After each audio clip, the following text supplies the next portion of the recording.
खातमुन नबिय्यीन अम्मा बाद फ़अऊज़ु बिल्लाहि मिनश शैतानिर रजीम बिस्मिल्लाहिर रहमानिर रहीम। पढ़िए अस्सलातु वस्सलामु अलैका या रसूलल्लाह व अला आलिका व अस्हाबिका या हबीबल्लाह। अस्सलातु वस्सलामु अलैका या नबियल्लाह व अला आलिका व अस्हाबिका या नूरल्लाह। अब चूँकि हमारी ये महफिल बयान तक पहुंच चुकी है, कुरान और हदीस की बातें होंगी। मेरे जितने कैमरामैन भाई हैं उनसे मेरी गुजारिश है कि आप भी महफिल में बैठ जाएं, और ज़ीशान भाई आगे वैसे ही बैठ गए आगे।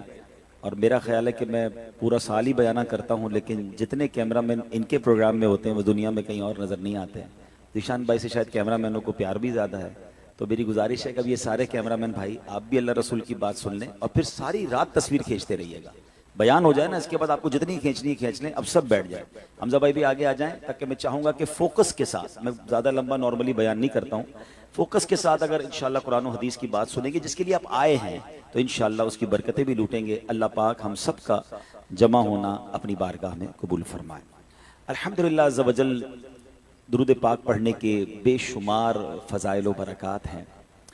एक बहुत ही खूबसूरत हदीस पाक है, मेरे आका अलैहिस्सलाम फरमाते हैं, मन सल्ला अलैया सलातन वाहिदतन सल्लल्लाहु अलैहि अशरा। जो कोई शख्स मुझ पर एक बार दुरूद पाक पढ़े, अल्लाह करीम उस पर अपनी 10 रहमतें नाजिल फरमाता है। फरमाया वमन सल्ला अलैया अशरन सल्लल्लाहु अलैहि मिअता। जो मुझ पर 10 बार दुरूद पाक पढ़े, रब्बे करीम उस पर 100 रहमतें नाजिल फरमाता है। फिर फरमाया वमन सल्ला अलैया मिअतन सल्लल्लाहु अलैहि अल्फा। जो मुझ पर 100 बार दुरूद पाक पढ़े, अल्लाह उस पर 1000 रहमतें नाजिल फरमाता है। कारोबारी लोग बैठे हैं, हम नॉर्मली अपने सरमाए को मल्टीपल करने की कोशिश कर रहे होते हैं। इसकी मल्टीप्लिकेशन देखिए, 1 दुरूद 10 रहमतें, 10 दुरूद 100 रहमतें, 100 दुरूद 1000 रहमतें। अगर मैं और आप चाहते हैं कि दिन रात मुझ पर रहमतों की बरसात रहे, मेरी सिक्योरिटी रहे, मैं घर से जाऊं तो खैर से जाऊं, खैर से वापस आऊं, तो दुरूद पाक को अपना विरद बनाइए। मगर इस हदीस का जो अगला पार्ट है ना, वो और बड़ा ही खूबसूरत है। आका फरमाते हैं अलैहिस्सलातु वस्सलाम, वमन सल्ला अलैया अल्फन। जो मुझ पर 1000 बार दुरूद पाक पढ़े, ज़हमत कतिफुहु कतिफी अला बाबिल जन्नह। आका फरमाते जन्नत के दरवाजे पर उसका कांधा मेरे कांधे से छू रहा होगा। हैं, आप जरा समझिए, कांधे से कांधा किससे छूता है? इमाम साहब ऐलान करते हैं मस्जिद में, जरा कांधे से कांधा मिलाकर सफेद सीधी कर लें। वेरी नेक्स्ट टू मी, जो बिल्कुल मुझे मेरे बराबर में होता है ना, मेरा कांधा उससे टच होता है। मैं तो वो उम्मती हूँ, वो गुलाम हूँ जो तमन्ना रखता हूँ कि आका अलैहिस्सलाम अपने पीछे पीछे जन्नत में ले जाएं तो भी मेरा बेड़ा पार है। मगर उधर से करम नवाजी देखें कि आप फरमा रहे हैं कि मेरे साथ जन्नत में ऐसे जाएगा कि उसका कांधा मेरे कांधे से छू रहा होगा। यह है दुरूद पाक। बराह करम दुरूद पाक की जबरदस्त आदत हम रमजान में डाल सकते हैं। माह रमजान की रातों में देखने को ये मिलता है, हमारे यहाँ कराची में बिलखुसूस लोग रात भर जागते हैं। बहुत अच्छी बात है, रमज़ान की रात इबादत की रात है। रमज़ान की रात अगर शब बेदारी हो और दुआओं में गुजरे तो क्या बात है। मगर अनफॉर्चुनेटली प्रॉब्लम यह है कि हमारी इनफरादी इबादतें करने की आदत नहीं है। रात तो जागी जा रही है, मगर किन कामों में जागी जा रही है? कोई खेल कूद के जाग रहा है, कोई जनाब फजूल बातों में जाग रहा है, ऐसी गपशप सारी सारी रात। और हमारी गैदरिंग्स अल्लाह करे नेकियों भरी हो जाए, वरना हमारी बातों में गिबतें भी हो जाती होंगी, हमारी बातों में न जाने दिल आजारियां भी हो जाती होंगी। ये रातें इसलिए नहीं हैं। याद रखिए, रमजान की रातों में रहमत का निदा देने वाला फरिश्ता ये निदा देता है, कोई मांगने वाला उसकी दुआ कबूल की जाए, है कोई सवाली उसका सवाल पूरा किया जाए, है कोई तौबा करने वाला उसकी तौबा कबूल की जाए। ये रातें तो हमारे लिए दरवाजे खोल दिए गए रहमत के। और कहीं ऐसा तो नहीं कि हम ये रातें जाया कर रहे हैं। प्लीज इन रातों में तिलावत कीजिए, दुरूद पढ़िए, दुआएं कीजिए, मांग लीजिए जो मांगना है। और अगर आपको लगता है ना कि मैं रात भर जागकर गुनाह से बच नहीं पाऊंगा, तो सो जाइए, मगर गुनाह ना कीजिए। रमजान नेकियां करने के लिए आया है, नेकियां करवाने के लिए आया है। एक बात को जरा लॉजिकली समझिएगा, जब वक्त बाबरकत होना या मकाम बाबरकत हो, उस वक्त गुनाह किया जाए या नाफरमानी की जाए, उसकी पनिशमेंट भी ज्यादा होती है। फॉर एग्जाम्पल, अगर कोई शख्स रोड पे गुनाह करे, गलत है, मगर मस्जिद के अंदर आकर गुनाह करे, तो आप क्या कहेंगे? यार अल्लाह के घर में आकर ऐसी बातें कर रहे हो। कोई पाकिस्तान में गुनाह करे, गलत है, लेकिन मक्का पाक में जाके करे, तो आप क्या कहेंगे? मक्का पाक में तो जहां हुदूद हरम में एक नेकी 1 लाख नेकी के बराबर है, वहां एक गुना भी 1 लाख गुना के बराबर है। क्यों? क्योंकि मक्के में लोग इबादत करने आते हैं, वहां भी जाकर तुम गुनाह कर रहे हो। अब रमजान में सोचिए कि मेरी और आपकी मगफिरत का इंतजाम कैसे कर दिया गया कि जो सबसे बड़ा हमारा एनिमी है शैतान, उसे बंद कर दिया गया। ठीक है, नफल का सवाब फर्ज के बराबर, फर्ज का सवाब 70 गुना बढ़ा दिया गया। हर तरफ रहमतें और बरकतें। रोजाना इफ्तार के वक्त 10 लाख गुनाहगार जहन्नम से आजाद किए जा रहे हैं। यानी मुझे और आपको बख्शवाने का प्रॉपर, जिसको कहते हैं ना, अरेंजमेंट। मौला अली शेर खुदा करमल्लाहु तआला वजहुल करीम क्या कमाल की बात फरमाते हैं। फरमाते हैं अगर अल्लाह को इस उम्मत को अजाब देना होता ना तो इन्हें रमजान और सूरह इखलास ना अता फरमाता। इट मीन्स रमजान दिया ही इसीलिए है कि बख्शे जाएं, मगर जो रमजान में भी बख्शिश ना पाए, इसमें भी गुनाह करे, इसमें भी बुरे काम करे, तो प्लीज बी केयरफुल। रमजान का गुनाह बड़ा नापसंदीदा है, उसकी पनिशमेंट भी ज्यादा है। हदीस पाक का जुज है कि जो रमजान में एक गुनाह करे उसके 1 साल के आमाल बर्बाद कर दिए जाते हैं। तो प्लीज रमजान में इबादतें कीजिए और गुनाहों वाली आदतों को छोड़ दीजिए। तो बहरहाल दुरूद पाक it's a beautiful way to spend your time with रहमा विद बरका। जितना हो सके दुरूद पाक पढ़ते रहें। आइए मिलकर मोहब्बत के साथ बाआवाज़ बुलंद दुरूद पाक पढ़ लें। सल्लु अलल हबीब सल्लल्लाहु तआला अला मुहम्मद सल्लल्लाहु अलैहि वसल्लम। आज की ये महफिल वैसे भी बड़ी बाबरकत है क्योंकि आज की इस महफिल में ख़त्म कुरान हुआ है। याद रखिए, जहाँ ख़त्म कुरान होता है वहाँ ख़ास अल्लाह की रहमतों का नुज़ूल होता है, खास दुआओं की ये कबूलियत का वक्त है। जहां खत्म कुरान होना, अब जो दुआएं मांगी जाएं, ये खास कबूलियत दुआ का वक्त है। हम रब्बे करीम से दुआ करते हैं कि मौला हम पर अपनी खास रहमत फरमा दे। आज याद रखिएगा, आज 10वीं शब है ना, तो ये अशराए रहमत की भी आखिरी शब है। अब अशराए रहमत हमसे जुदा होने वाला है। खुश नसीबों ने रहमतें हासिल कर ली हैं। हम अल्लाह से दुआ करते हैं, अल्लाह ख़त्म कुरान की बरकत से हमें भी रहमत से महरूम ना कीजिए। हम सब की मग़फ़िरत फरमा, हमारे माँ बाप की मग़फ़िरत फरमा, हमारे ज़ीशान भाई और जिन लोगों ने माशाअल्लाह ये ख़त्म कुरान किया, तरावी की महफिल सजाई, अल्लाह इनको इसकी बेहतरीन जज़ा अता फरमाए। आज की रात हमें एक और याद भी दिलाती है। 10 रमज़ान मुबारक हमारी अम्मी हुजूर उम्मुल मोमिनीन हज़रत खदीजतुल कुबरा रज़ियल्लाहु ताला अन्हा का यौम भी है। आपका विसाल नबूवत के 10वें साल 10 रमज़ान मुबारक को हुआ। ये वो अजीम हस्ती हैं, सुभान अल्लाह। मेरे आका अलैहिस्सलाम उनसे इतना प्यार फरमाते और नबी पाक अलैहिस्सलाम को जिस तरह उन्होंने सपोर्ट किया, ये इस्लाम के इब्तिदाई अय्याम थे।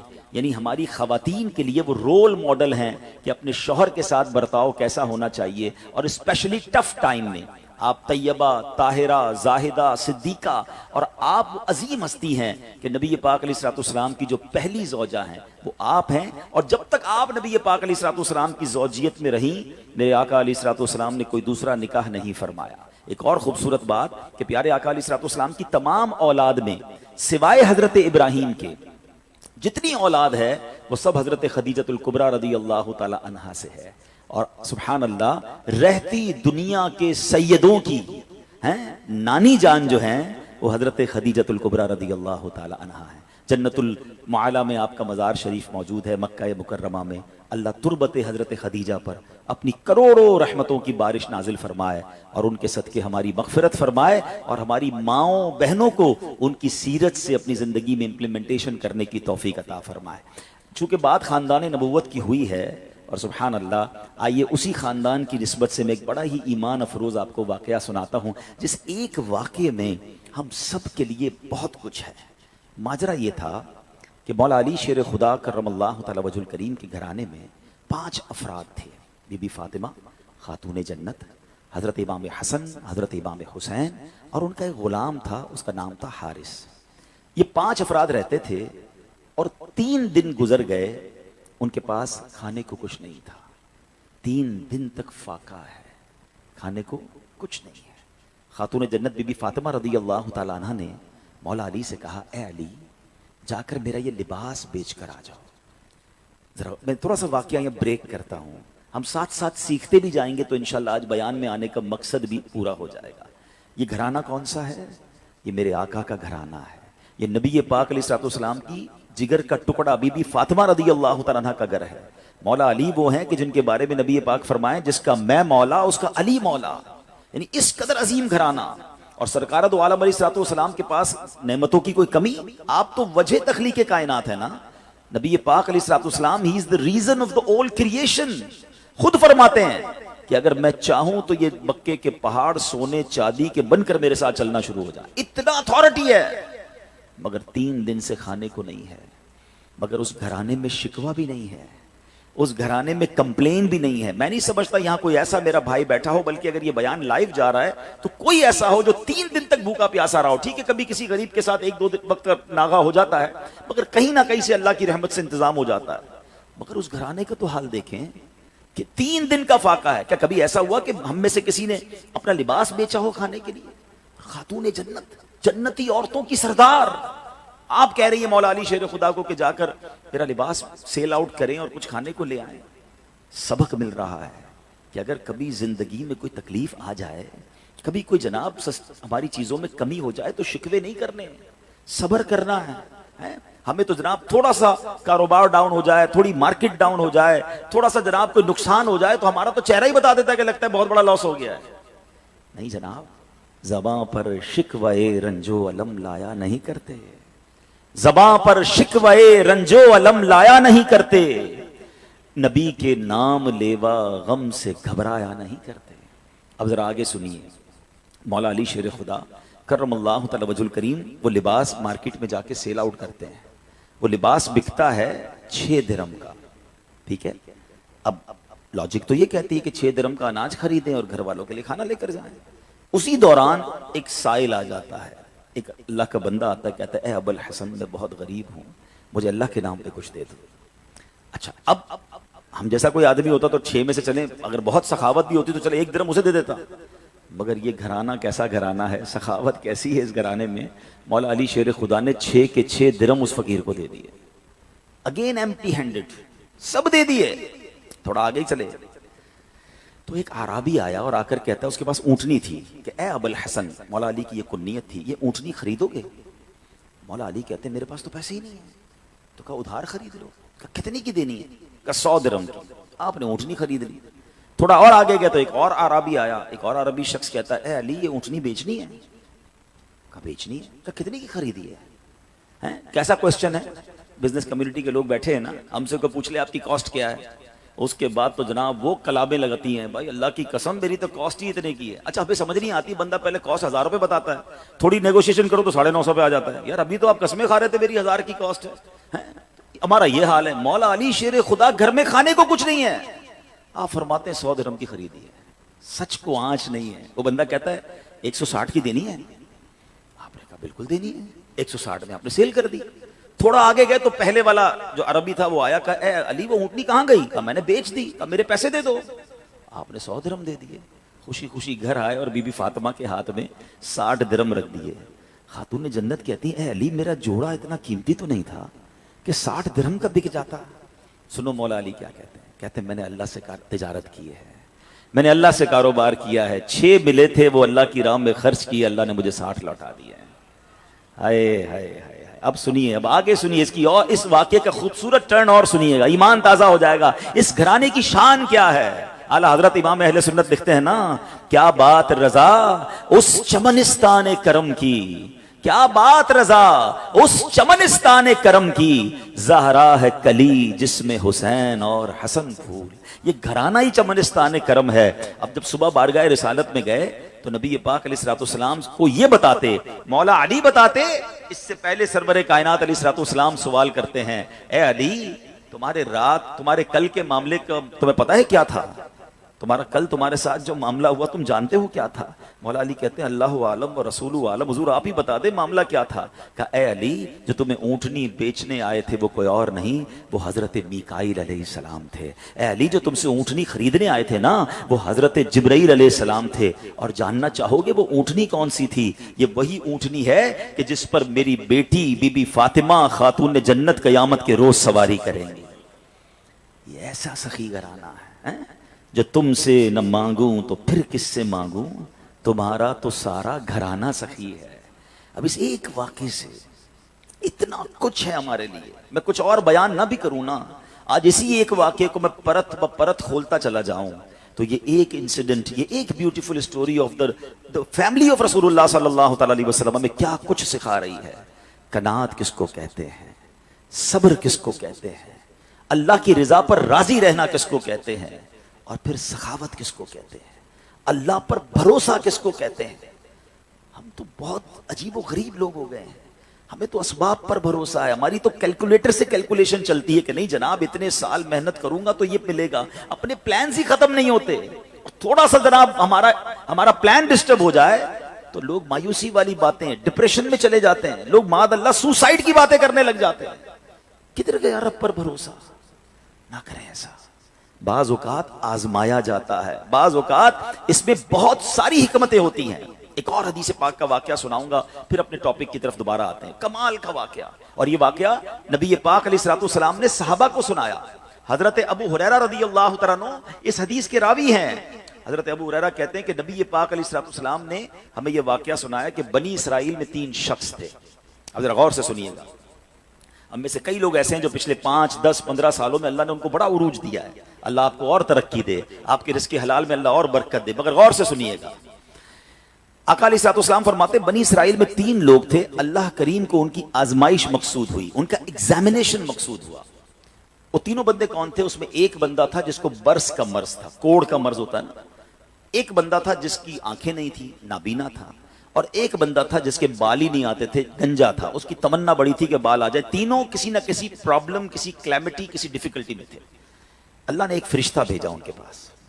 सबसे पहले फरिश्ता गया बर्स के मरीज के पास, जिसके जिस्म पर दाग थे, अजीबो गरीब उसकी जिल्द थी, स्किन थी, लोग उससे दूर हटते थे।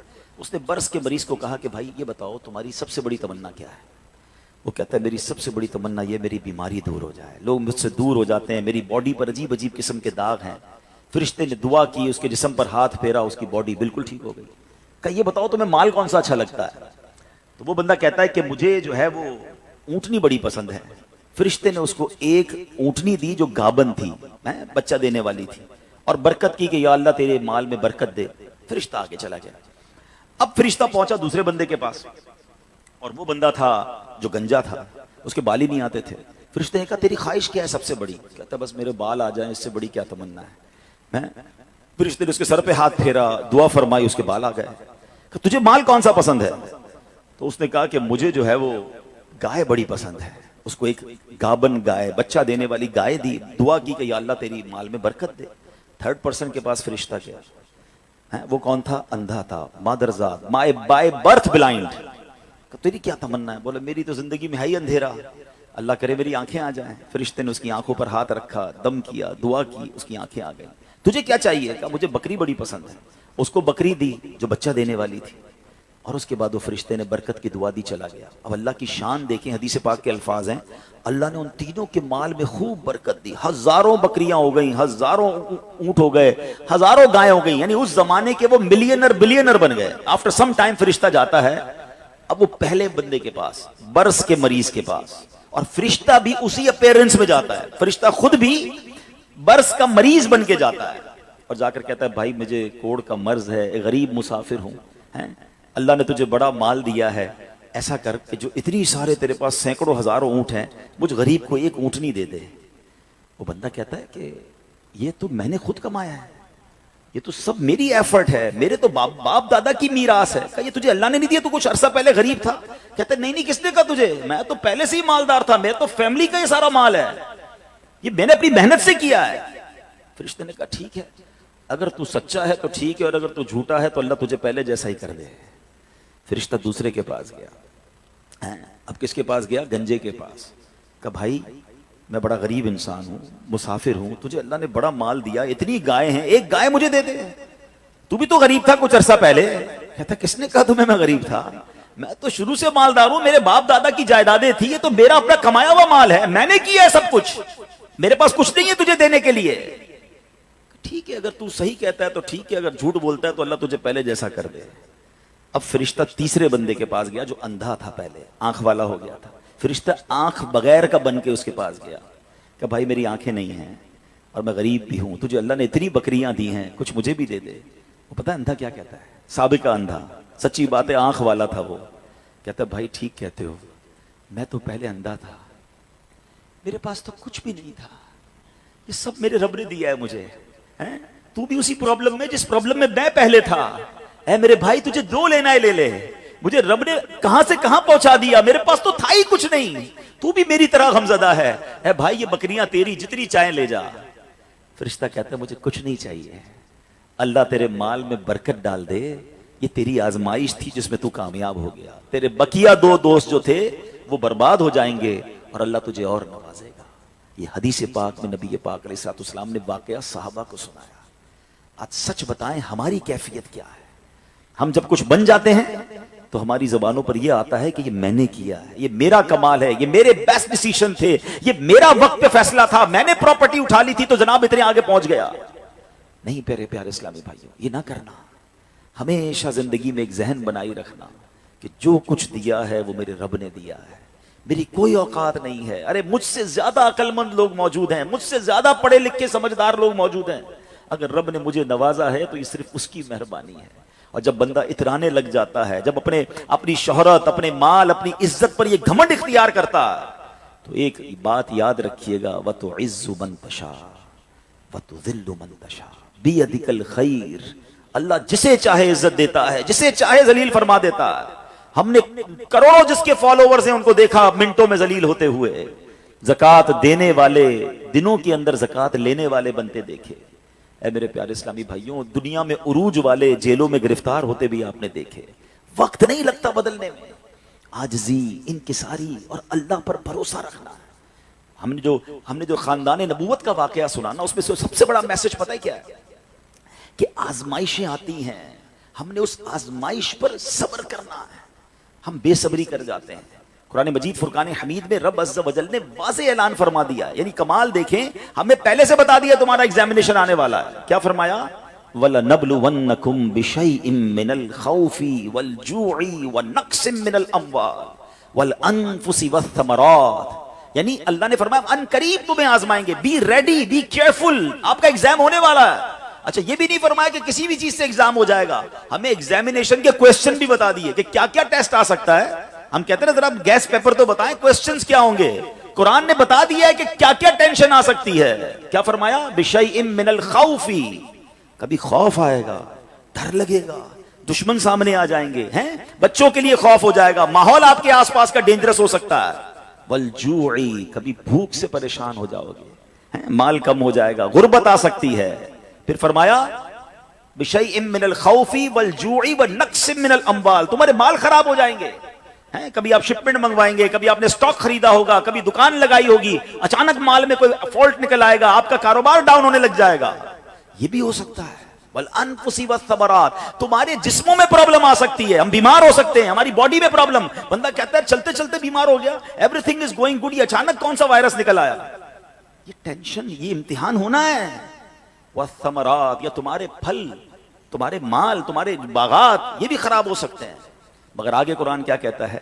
ये एग्जामिनेशन से जो पास हो जाएगा ना, फरमाया वबश्शिरिस साबिरीन, खुशखबरी है सब्र वालों के लिए। It means good news waiting for you. ये टाइम निकालना है, अगर सब्र से निकाल गए तो आगे क्या है?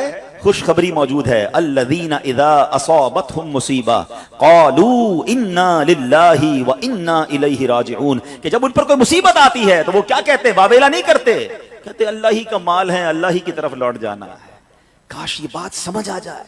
जब भी आपको फील होना कि यार चलते चलते मामला डिस्टर्ब हो रहे हैं, तो बी प्रिपेयर कि मुझ पर टेस्ट शुरू हो गया और मैंने फेल नहीं होना है, मैंने सब्र के साथ ये मुश्किल वक्त गुजारना है, अल्लाह पर भरोसा रखना है, अल्लाह पर यकीन रखना है। अब हमारा प्रॉब्लम यह है कि जब किसी को कहो भाई सब्र करो, तो सारी दुनिया को बताकर कहते हैं जनाब सब्र ही तो कर रहे हैं। ये सब्र नहीं है। आजकल एक जुमला बड़ा मशहूर है, लोग कहते हैं अल्लाह आपको सब्र जमील अता फरमाए, सब्र जमील पर अजर अजीम अता फरमाए। उनको रोक के पूछो भाई सब्र जमील किसको कहते हैं, तो कहेंगे शायद किसी जमील भाई का सब्र होगा। ये किसी जमील भाई का सब्र नहीं है। What is the definition of सब्र जमील? ये रिक्वायर्ड है। और वो क्या है कि दो बंदे बैठे हैं, एक प्रॉब्लम में है, एक प्रॉब्लम में नहीं है, लेकिन उन दोनों को देखकर आप फैसला ना कर सकें कि कौन प्रॉब्लम है, पता ही ना चले, मेरा चेहरा भी ना बताए मैं किसी तकलीफ में हूं। हाँ, ये है सब्र। हमारा तो चेहरा ही बता देता भाई खैर तो है, कोई बहुत बड़ा लगता है प्रॉब्लम है, हाँ बस यार बड़ी मुश्किल में हूं। अच्छा, जिसको बताया क्या वो हल कर देगा? दुनिया भर को बताना है यार सर में बड़ा दर्द है, पेट में बहुत दर्द है, कारोबार बड़ा डाउन है, फैमिली में बड़े प्रॉब्लम्स हैं, ना वो डॉक्टर है कि इलाज कर दे, ना वो कुछ हमारा मसला हल कर सकता है। मगर जो सब्र का सवाब था ना, वो मैंने जाया कर दिया। सब्र का सवाब पता है कितना है? सुनिएगा। बल्कि मैं एक बड़ी अजीब बात करने जा रहा हूं, आपको हदीस पाक सुनाता हूं। बाज़ औक़ात लोग, हम जैसे गुनाहगार आदमी को ये ख्याल तो नहीं आना चाहिए, लेकिन शैतान है ना, कभी ख्याल डाल देता है यार मैं नमाज भी पढ़ता हूँ, रोजे भी रखता हूँ, सदका खैरात भी करता हूँ, मुश्किलें हल नहीं हो रही। सुनो, अब 2-3 हदीसें आपके सारे प्रॉब्लम सॉल्व कर देंगी। हदीस पाक का मजमून है, अल्लाह के हबीब अलैहिस्सलाम फरमाते हैं कि अल्लाह जब किसी बंदे से मोहब्बत का इरादा फरमाता है, उस पर आजमाइशों की बारिश भेज देता है ना? अजीब बात है, अल्लाह मुझसे प्यार भी करे और मुझ पर आजमाइशें भी भेजे। हदीस का अगला हिस्सा इसको प्रॉपर एलोबरेट करता है, डिस्क्राइब करता है कि मशीयत इलाही ये होती है। हदीस का खुलासा है कि अल्लाह की रिजा ये होती है कि अल्लाह बंदे ने जो दुनिया में गुनाह किए हैं ना, खताएं हो गई हैं मेरे बंदे से, इस पर कुछ आजमाइशें भेजूं, ये सब्र करे तो फिर मेरी बारगाह में आए तो इसके सारे गुनाह मुआफ हो गए हों, मैं इसे जन्नत में दाखिल कर दूं। यानी ये आजमाइशें तो मुझे मेरे गुनाह मुआफ करवाने आ रही थी, मेरे अल्लाह की बारगाह में मुझे अल्लाह से करीब करने आ रही थी, और मैंने वावेला करके, मैंने शिकवे करके वो सारा सवाब जाया कर दिया। एक और हदीस पाक सुनिए, अल्लाह रब्बुल आलमीन की बारगाह में बंदे का कोई मर्तबा लिखा होता है, ठीक है, और बंदा इबादत के जरिए रोजे रखकर, नमाजें पढ़ के, तिलावत करके वो वहां नहीं पहुंच पा रहा होता। अल्लाह चाहता है कि बंदा इस रैंक तक पहुंच जाए। अल्लाह उस पर आजमाइश भेजता है ताकि मेरा बंदा सब्र कर ले तो इसको वो मर्तबा अता हो जाए। हाय हाय, यानी आजमाइश मुझ पर मेरे रैंक बुलंद करने, मेरे दर्जे बुलंद करने आई, और हाय मेरी बेसब्री के मैंने वो सब सवाब जाया कर दिया। ना करें मेरे प्यारे इस्लामी भाइयों, मुश्किलें आती हैं। अच्छा, फिर पता है प्रॉब्लम क्या है? हमारा एक और बड़ा इशू है, हम किसी को मुस्कुराता देखते हैं, किसी को अच्छे कपड़े देख लेते हैं, किसी की बड़ी गाड़ियां देख लेते हैं, किसी का बड़ा घर देख लेते हैं, हमें लगता है यार ये कितना मजे में, यार मैं ही अकेला परेशान हूं। ये आपकी भूल है। एक बात याद रखिएगा, जिंदगी की गाड़ी मसाइल के पहियों पर ही चलती है। अमीर के मसले और हैं, गरीब के मसले और हैं। शोहरत जिसको मिली है ना, उसके प्रॉब्लम्स और हैं, जो गैर मारूफ है उसके प्रॉब्लम और है। जमाने में हर किसी को कुछ ना कुछ इशू जरूर है। ये ना समझे कि यार ये इतना मुस्कुरा रहा है, क्या पता इस मुस्कुराहट के पीछे कितने दुख छुपाए बैठा है। आप यकीन करें, बिलीव करें, ऐसा नहीं है कि सब लोग 100% खुशहाल हैं, प्रॉब्लम सबके साथ होते हैं। अभी मैं क्या क्या बताऊं आपको, हमारे पास तो लोग दुआएं करवाने आते हैं ना, ऐसी ऐसी प्रॉब्लम बताते हैं कि पैरों से जमीन निकल जाती है। बाज़ औक़ात हम इतने बड़े घर में जाते हैं, उसकी गाड़ियां करोड़ों रुपए की खड़ी हैं, उनसे मुलाकात हुई, वो कहते हैं हज़रत आपसे अलग से दुआ करवानी है। जब वो बेचारा अपना मसला बताता है ना, हमें लगता है यार हमारा तो गम ही कुछ नहीं है, ये कितनी बड़ी आजमाइश से गुजर रहा है, कितनी बड़ी प्रॉब्लम से गुजर रहा है। मैं आज की आपको मिसाल देता हूं। आज मैं 5-5:15 बजे में मलीर गया था। एक हमारे बहुत अच्छे भाई थे, आज से कुछ अरसा पहले उन्होंने हमें एक माशाल्लाह प्रॉपर्टी दावत इस्लामी के लिए, बच्चियों के मदरसे के लिए दी, और उसके चंद दिनों बाद उनका विसाल हो गया। उनको बेचारों को कैंसर था। मैं उनके घर पे दुआ करने गया। उनके बेटे ने मुझसे जब गले लगाना तो बेटा रोने लगा। अच्छा, मैं समझा कि बेचारा अपने वालिद को याद करके रो रहा है, ज़ाहिर है 17-18 दिन 16 दिन पहले इंतकाल हुआ। अंदर गए, दुआ की, उसके बाद मेरे कान में कहता है कि अब्दुल हबीब भाई इस वक्त मेरी ज़ौजा हॉस्पिटल में है। मैंने कहा क्या हो गया? कहा मेरी वाइफ को ब्लड कैंसर हो गया है। वालिद का कैंसर में इंतकाल हुआ है। अल्लाह ने बड़ा नवाजा है उनको, ज्वेलर्स हैं, लेकिन मैं यकीन करें, मैं आपको सच बता रहा हूं, मैं गाड़ी में बैठ के मैं भी रोने लगा, क्योंकि वो बंदा जब मुझे छोड़ने आया ना, फिर मेरे गले लग के रो रहा था। मैं सोचने लगा यार कितना दुख है लोगों को, यार अल्लाह ने कितनी बड़ी हम पर मेहरबानियां की है। अगर मुझे कोई बड़ी बीमारी नहीं है, मेरे बच्चे मेरे साथ हैं, मेरी फैमिली मेरे साथ है, नहीं चाहिए यार दुनिया के सारे अल्ले तल्ले, ना मिले इतनी सारी लग्जरीज, सेहत से बढ़ के कुछ नहीं है, मगर हमें इसकी कदर ही नहीं है, हमें इसकी कोई अहमियत का अंदाजा ही नहीं। पूछो उनसे, करोड़ों रुपए हैं मगर इलाज नहीं हो पा रहा, डॉक्टर बाजू का मायूस कर देते हैं। कितना तकलीफ में हैं लोग, और हम हैं कि छोटी छोटी बातों पर बेसब्री। सब्र तो करें, अल्लाह की रिजा पर राजी तो रहे। मैंने आपको खानदाने नबूवत का वाकया सुनाया, अरे खाने को कुछ नहीं है मगर शिकवा नहीं है। काश ये बात हमें समझ आ जाए और हम हर हाल में अल्लाह का शुक्र अदा करने वाले बन जाएं। और एक और मैं आपको बात बताऊं, हम जो दुनिया वालों को बताते हैं ना, होता कुछ नहीं है इससे। मत बताया करो दुनिया वालों को, सही बताता हूं, मत बताया करो, अपने गम मत बताया करो, सवाब भी चला जाता है। और बाज़ औक़ात ये दुनिया वाले ना हमारा मजाक भी उड़ाते हैं। हम जब किसी को अपना प्रॉब्लम बताते हैं ना, हमारे सामने तो बड़े अच्छे बनते हैं कि अच्छा अच्छा ठीक है मैं करता हूँ कुछ, बाद में जाके दुनिया में बातें करते हैं, आया था मेरे पास है, इसका ये मसला है, हाँ हाँ बातें बड़ी करता है, बड़ी प्रॉब्लम में है। क्यों बताऊं मैं दुनिया वालों को? वो नात का शेर है ना, किसी का एहसान क्यों उठाएं, किसी को हालात क्यों बताएं, क्यों बताऊं मैं दुनिया वालों को मुझे क्या गम है ना? मेरे आका सलामत रहे हैं, अल्लाह के हबीब अलैहिस्सलाम हैं और रब अज़्ज़ा वजल की बारगाह है, मैं उधर अर्ज करूं ना। किसी का एहसान क्यों उठाएं, किसी को हालात क्यों बताएं, आका तुम ही से मांगेंगे तुम ही दोगे, तुम्हारे दर से ही लौ लगी है। हाँ, अल्लाह रसूल की बारगाह में अर्ज किया, उधर आंसू बहाओ ना, बताओ दुनिया वालों को। एक और कमाल का शेर है कि दुनिया वाले तो दर्द देते हैं, दुनिया वाले तो दर्द देते हैं, जख्मी दिल की दवा मदीना है। तो जब दुनिया वालों ने कोई हमारा भला करना भी नहीं ना उनके हाथ में है, शिफा देने वाली जात मेरे रब की, बरकत देने वाली जात मेरे रब की, तो अल्लाह से ही बातें करो ना। तो आज से ये जहन बना ले मेरे प्यारे इस्लामी भाई, मुश्किल आनी है तो सब्र के साथ वो वक्त गुजारना है, अल्लाह की रिजा पर राजी रहना है। वो बड़ा करीम है, वो अपने गैब के खजानों से आपको अता फरमाया। तवज्जो तवज्जो बयान की तरफ रखिएगा। और अब आते हैं इस पूरे वाक़े से एक और खूबसूरत बात जो हमें सीखने को मिली, और वो बात क्या है कि नबी पाक के खानदान की सखावत कैसी थी। मौला अली शेर खुदा के पास सिर्फ 6 दिरहम थे, आपने वो सब के सब दे दिए। मगर आज हाल ये है कि लोग अपनी ज़कात अदा नहीं करते। आज ज़कात लोगों को भारी पड़ने लग गई है। जब कैलकुलेट करते हैं कि जनाब करोड़ों रुपए ज़कात, तो उसके बाद उनको भारी लगती है। ना करें ऐसा, ये ज़कात माल का मैल है, और अगर ये माल का मैल आपके माल से जुदा ना हुआ तो ये आपके माल को भी मैला कर देगा। एक बात याद रखिएगा, सरकार दो आलम सल्लल्लाहु अलैहि वसल्लम का ये फरमान है कि अपने माल को मजबूत, अपनी ज़कात अदा करके अपने माल को मजबूत कलओं में कैद कर लो। अगर मैं और आप चाहते हैं ना कि मेरी आपकी प्रॉपर्टी सिक्योर रहे, हमारे मालो असबाब सिक्योर रहे, तो हदीस पाक में तो फार्मूला मौजूद है कि अपने माल को ज़कात देकर मजबूत कलओं में कैद कर लो। लेकिन यहां ज़कात देने के लिए तैयार नहीं लोग, लमसम निकाल देते हैं, कैलकुलेट नहीं करते। याद रखिए, ये माल ही अजाब बन जाएगा अगर आप ज़कात पूरी अदा नहीं करते।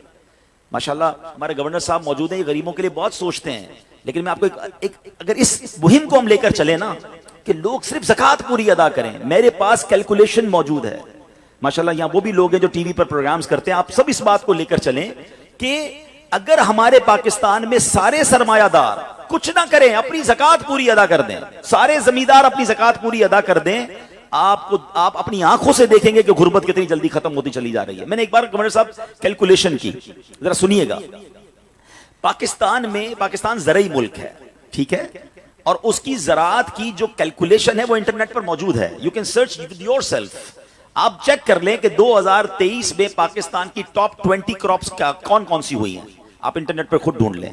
आपके सामने उस क्रॉप की कैलकुलेशन भी आ जाएगी कि इतने मिलियन टन, इतने जनाब करोड़ केजी जो है वो गंदुम हुआ, तो कॉटन हुआ, तो फ्रूट्स हुए, तो शुगर हुई। पाकिस्तान को अल्लाह ने बड़ा नवाजा है। शरीयत का हुक्म क्या है, जिस अल्लाह रसूल की हम बात कर रहे हैं, जिस इस्लाम को हमने कबूल किया है, शरीयत का हुक्म यह है कि अगर आपकी फसल उगती है तो उस फसल में अगर बारिश का पानी है और आप अपना पानी परचेज नहीं कर रहे और सिर्फ बारिश से आपकी फसल उग रही है, तो जितनी फसल उगी 10% उशर क्या कहते हैं, 10वें हिस्से को वो आपने निकाल देना है अल्लाह की राह में। वो गरीबों का हक है, वो ज़कात है ज़मीन की। और अगर आप पानी ट्यूबवेल वगैरह से लेते हैं, पैसों से खरीदते हैं, तो 5%। आप बिलीव करें, मैं बैठा कैलकुलेटर लेकर कि पाकिस्तान की टॉप 10 क्रॉप्स कितनी होती हैं, उसकी मालियत कितनी है, उसकी वैल्यू कितनी है, वो मैंने बनाई और उसका 5% लगाया जो देना ही देना है। आप यकीन करें वो भी खरबों रुपए में बन गया। ये खरबों रुपए कहां है, अगर हम ज़कात देते तो कितने गरीबों का भला हो जाता, कितने घर खुशहाल हो जाते। अच्छा, ये तो सिर्फ जमीन की ज़कात है, प्रॉपर्टीज की ज़कात अरबों खरबों रुपए के लोग मालिक हैं। मगर जब कैलकुलेटर चलाते हैं ना, ओए होए होए ज़कात जनाब 10 करोड़ रुपए बन जाएगी, तो फिर भारी लगती है। अल्लाह के बंदे, अल्लाह ने 4 अरब दिए हैं तो 10 करोड़ ज़कात है ना, तो टेंशन काहे की है, शुक्र अदा करो। अल्लाह ने देने वाला बनाया, मांगने वाला नहीं बनाया। मगर आज ज़कात भारी पड़ गई है। आपको पता है कारून क्यों धसाया गया था? कारून ये हजरत मूसा का कजन था, ये तौरात का आलिम था और बड़ा बड़ा आलिम दीन था। मगर जब हजरत मूसा ने उसको ज़कात का हुक्म दिया ना, उसके पास कितने पैसे थे कि कुरान कहता है उसकी खजानों की चाबियां एक जमात लेकर चलती थी। खजाने नहीं, सिर्फ कीज ऑफ द ट्रेजर, इतना खजाना था। मगर क्या हुआ ये कि जब हजरत मूसा ने उसको कहा, अच्छा उस जमाने पता है ज़कात कितनी थी? अभी तो 100 पे 2.5 है ना, 1000 पे 1। आपने फरमाया हर 1000 पर 1 तुमने ज़कात देनी है। उसने कैलकुलेट किया तो बहुत बनते थे। हजरत मूसा के खिलाफ हो गया, ज़कात का इनकार किया, अपने खजानों के साथ जमीन में धंसा दिया गया। प्लीज खुदा के वास्ते इस आवाज को सब मिलकर आगे बढ़ाएं। मैं तो ये समझता हूं जिस तरह हम नमाज की बात करते हैं कि नमाज पढ़ो, ज़कात दें, बेशक किसी को भी दें, जो हकदार है उसको दें, मगर ज़कात पूरी दें। पाकिस्तान खुशहाल हो जाएगा, गरीबों का भला हो जाएगा। लेकिन ज़कात जिसकी हजारों लाखों में है शायद वो निकाल देता है, मगर जब ज़कात करोड़ों में हो रही है तो लोगों के दिलों पर बोझ बनती जा रही है। इसको बोझ ना बनने देना। मैं एक दुआ करता हूं, आज खत्मे कुरान की महफिल है, अगर आपको लगे तो आप भी आमीन कह देना। अपने लिए तो मैं कई बार ये दुआ करता हूं कि या अल्लाह मुझे वो माल ना देना जिसकी ज़कात मुझ पर भारी हो जाए। कहो आमीन। या अल्लाह वो माल देना कि मैं खुश दिली से तेरी राह में ज़कात दूं। अच्छा, ये भी बड़ा इशू है, पैसे निकलते हैं तो भारी बड़े पड़ते हैं। तनालुल बिर्रा हत्ता तुनफिकू मिम्मा तुहिब्बून। अल्लाह फरमाता है तुम उस वक्त तक भलाई को नहीं पहुंच सकते जब तक अपनी प्यारी चीज राह खुदा में खर्च ना करो। आप बेहतरीन खर्च करो ना, अल्लाह आपको उससे ज्यादा अता फरमाएगा। अच्छा, जब भी कैलकुलेटर, देखिए कुछ चीजें कैलकुलेटर से कैलकुलेट होती हैं, मगर अल्लाह की राह में जो खर्च करने वाला मामला है ना, वो रहमत के कैलकुलेटर से कैलकुलेट होता है। वो मेरे और आपके कैलकुलेटर से कैलकुलेट नहीं होगा। आप हिसाब करेंगे कि यार मौलाना साहब कह रहे हैं अल्लाह की राह में खर्च करने से माल कम नहीं होता, करोड़ रुपए हैं, 2.5 लाख ज़कात दूंगा तो 97.5 बच गए, ये तो कम हो गए। आप इसको कहीं नोट कर लीजिए, अगले साल आप करोड़ रुपए की ज़कात नहीं दे रहे होंगे, आप उससे ज्यादा की ज़कात दे रहे होंगे। ये कैसे? जो भी ज़कात देता है आप उसको पूछ लीजिए, हर साल उसकी ज़कात बढ़ती है। क्यों बढ़ती है भाई? ज़कात तो कम हो, पैसे कम होने चाहिए थे। नहीं जनाब, ये मेरे नबी अलैहिस्सलाम का वादा है। वैसे तो मेरे आका जो फरमाए हक है, मगर इस हदीस में अल्लाह के रसूल अलैहिस्सलाम ने कसम उठाई। आप फरमाते हैं मैं कसम खाकर कहता हूं अल्लाह की राह में खर्च करने से माल कम नहीं होता। तो फिर तो लॉक कर दो ना, फिर तो समझ जाओ कि जब नबी पाक कसम उठाकर फरमा रहे हैं। अच्छा, फिर आप सबको देख लें, माशाल्लाह अल्लामा बशीर साहब मौजूद हैं, ये भी बहुत सारे लोगों के पास जाते हैं, हम भी जाते हैं।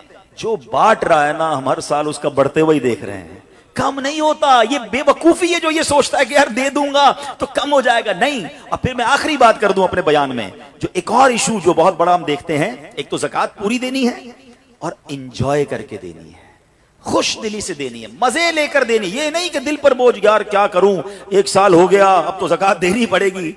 नहीं, ये नहीं। दो और इंजॉय करो, अल्लाह की राह में खुश दिली से दो। एक वाकया सुन ले, बात और क्लेरिफाई हो जाएगी। हजरत अबू जाफर अपने जमाने के बड़े अब्दाल हैं।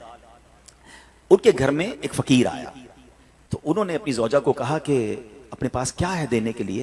कहा हुजूर सिर्फ 4 अंडे हैं घर में, नथिंग एल्स, 4 एग्स ओनली। कहा ये चारों ही दे दो, ईमान और अकीदा और बिलीफ देखें, चारों दे दो। चारों दे दिए। थोड़ी देर बाद दरवाजे पर दस्तक हुई, देखा तो एक बंदा टोकरी लेकर आया। कहा क्या है?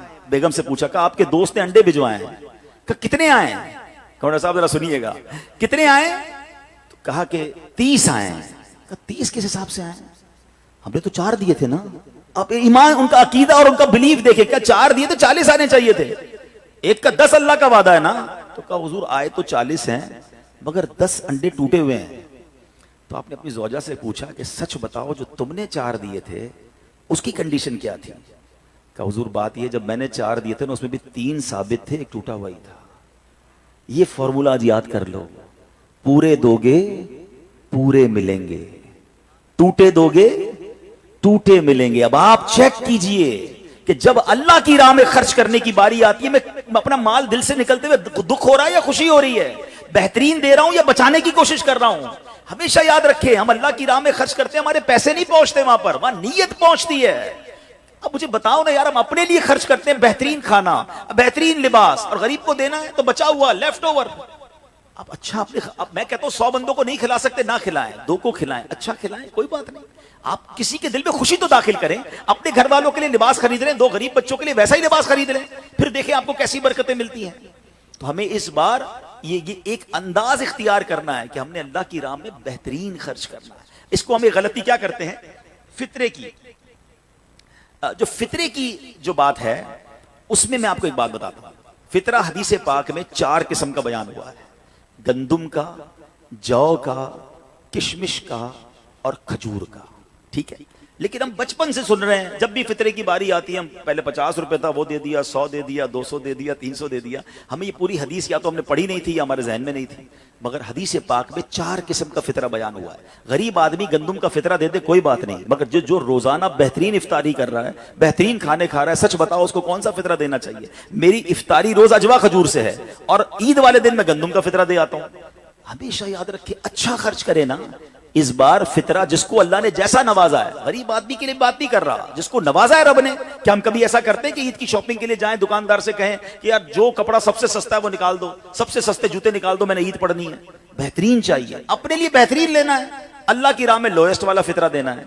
खुद गौर करें, खर्च कीजिएगा, दिल से करें, अल्लाह और नवाजेगा। और ये तो वक्त है लोगों को बांटने का, ये वक्त है मुसलमान भाइयों का हाथ पकड़ने का, गरीबों की मदद करने का। किसी की इफ्तारी अच्छी कर दें, किसी की सहरी अच्छी कर दें, किसी को लिबास देकर उसकी ईद अच्छी कर दें। ना जाने किसकी दुआ के सदके आपका बेड़ा पार हो जाएगा। तो ऐ मेरे प्यारे इस्लामी भाइयों, जो मैंने मौला अली शेर खुदा करमल्लाहु तआला वजहुल करीम और उनके खानदान का वाकया सुनाया, उसमें मैसेज ही ये था कि सखावत इसको कहते हैं। फिर ये सदका कैसे बुराइयों से और बीमारियों से और मुश्किलों से बचाता है। सरकार दो आलम अलैहिस्सलातु वस्सलाम ने एक वाकया सुनाया कि एक औरत थी, अपने घर में खाना खा रही थी, दरवाजे पर दस्तक हुई, कहा मैं अल्लाह के नाम पे कुछ मुझे कुछ दो।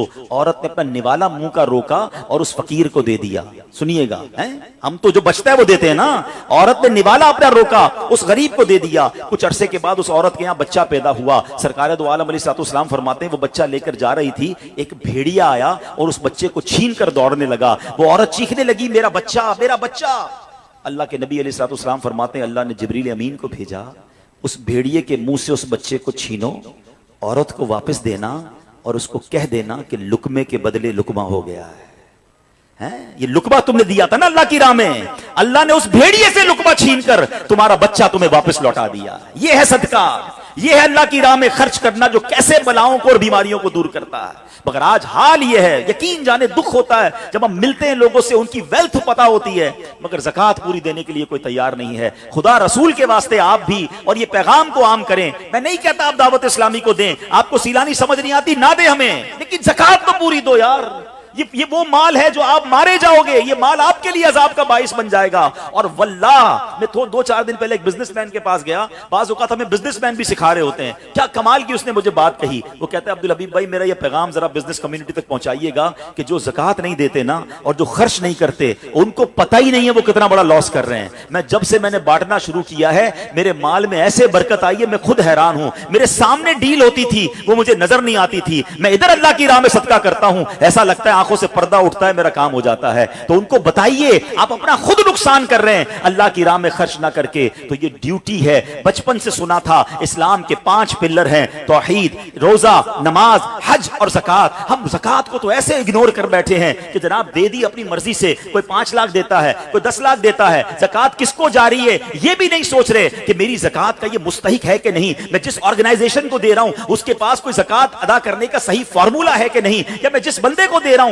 वो ज़कात का मुस्तहिक है कि नहीं। बस सर से एक बोझ उतारना है, लमसम अमाउंट दे देनी है, ये नहीं चलेगा। खुदारा याद रखिए, ज़कात पूरी कैलकुलेट करना भी आपकी जिम्मेदारी है और सही मुस्तहिक तक पहुंचाना भी आपकी जिम्मेदारी है। और आप बिलीव करें, जिस दिन आपने ये काम कर लिया आप मल्टीप्लिकेशन देखेंगे, आप अपने गम और अपनी परेशानियां दूर होते हुए देखेंगे। मैं रब्बे करीम से दुआ करता हूं अल्लाह हमें दिल खोलकर अपनी राह में खर्च करने की तौफीक अता फरमाए। और फिर सबसे पहला हक आपकी ज़कात का वो हक है आपके अपने गरीब रिश्तेदारों का। अपने गरीब रिश्तेदारों को आप दीजिए ज़कात, क्योंकि जो अपने रिश्तेदारों को ज़कात देता है, सदका करता है, उसको डबल सवाब मिलता है, एक सदका देने का, एक सिला रहमी करने का। और फिर आपके गरीब रिश्तेदारों से बात ज़कात बच जाए तो फिर मेरी गुजारिश है कि दावत इस्लामी की आपने प्रेजेंटेशन भी देखी, कितने बड़े पैमाने पर दुनिया में काम कर रही है, तो अपनी ज़कात का अपना हिस्सा जो है उसमें ज़रूर अता फरमाएं। अल्लाह करीम हम सब का जमा होना अपनी बारगाह में कबूल फरमाए। दौराने मेरे बयान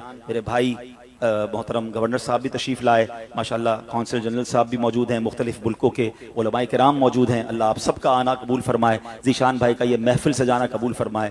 और गवर्नर साहब से गुजारिश ये करूँगा, अल्लाह करे कि आप कंटिन्यू करें, लेकिन ये मोहब्बतें और ये मीलाद वाला काम जो है ये आपने फिर अच्छे अंदाज से बढ़ाना है। अल्लाह हमारे लिए, हमारे हुक्मरानों को आशिकान रसूल हुक्मरान में अता फरमाए, हमारे वतन के लिए जो मुखलिस हैं अल्लाह हमें वो अता फरमाए, और हम मिलजुल कर अल्लाह करे हमारी वतन की तरक्की में किरदार अदा करें। आमीन बिजाहिन नबी अमीन सल्लल्लाहु तआला अलैहि वसल्लम।